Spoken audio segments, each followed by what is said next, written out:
အားလုံးပဲမင်္ဂလာပါဒီနေ့မှာတော့မိလိန်ဒမင်းကြီးဤစိတ်ကိုပြုပြင်နေရှစ်ချက်ကိုပြောပြပေးမှာဖြစ်ပါတယ်နံပါတ်1ဣမံတထဟံမယနာရာဇထောအနုတာတိတဘော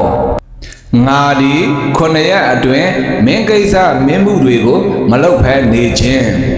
နံပါတ်2နာရာဂူပတင်ညိတံစိတ်တံဥပ္ပါတိတဗံရာဂစိတ်မဖြစ်အောင်စောင့်စည်း၍နေခြင်းနံပါတ်3နာဒေါတုပတင်ညိတံစိတ်တံဥပ္ပါတိတဗံဒေါတစိတ်ကိုမဖြစ်အောင်စောင့်စည်း၍နေခြင်း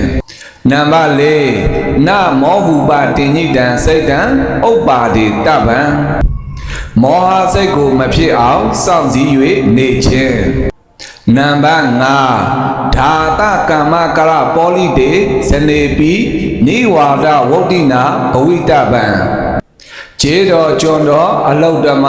အမှုထမ်းများအပေါ်၌မိမိရဲ့စိတ်ကိုနှိမ့်ချ၍မာနမဖြစ်အောင်စောင့်စည်း၍နေခြင်းနံပါတ်6ကာယိကံဝါစတိကံအနုရခိတဗံကိုမှုနှုတ်မှုများ၌အာကုသိုလ်မဖြစ်အောင်စောင့်စည်း၍နေခြင်း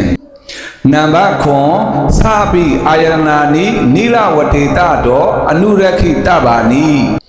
မြင်ရကြားရတွေ့ရတိရသမျှသောအာယုံများအတွေ့အာကုသိုလ်မဖြစ်အောင်မျက်စိနားနှာခေါင်းလျှာကိုယ်စိတ်ဣန္ဒြေများကိုစောင့်စည်း၍နေခြင်း